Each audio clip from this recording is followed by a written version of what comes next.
আল্লাহ যত রোগ দিয়েছেন সমস্ত রোগের ঔষধ দিয়েছেন তিনটা খাদ্যের মধ্যে। একটু ওষুধগুলো জেনে নেন সবাই।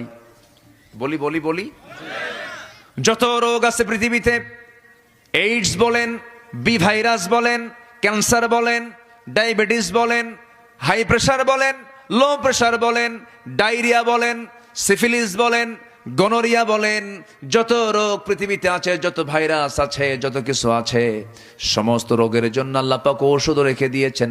রোগ যে দিয়েছেন যিনি, ওষুধও দিয়েছেন তিনি। ওষুধ আছে, এর মধ্যে শ্রেষ্ঠ ওষুধ হলো তিনটা। একটা হলো চারটা, একটা হলো জমজম। একটা কি? জমজম। সেই পানিটা কোথায় পাওয়া যায়? কোন জায়গায়? সৌদি আরব তো অনেক বড়, বলেন কোথায়?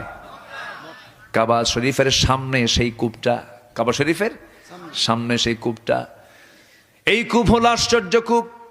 দুনিয়ার সমস্ত পানির ভিতরে কম বেশি জীবাণু পাওয়া যায়, কিন্তু জমজম কূপের পানিটা এমন ফ্রেশ পানি, মিনারেল ওয়াটার ফেল।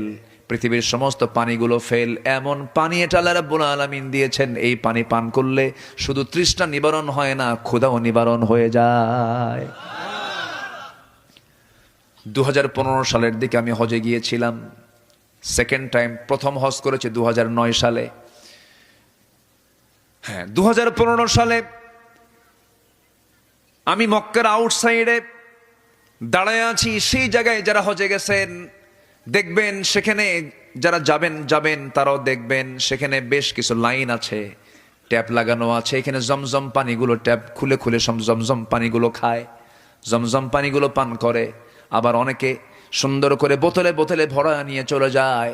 কিন্তু সেই জায়গায় আমি লক্ষ্য করে দেখি একজন ফরেনার, একজন পশ্চিমা মানুষ, ইউরোপিয়ান কালার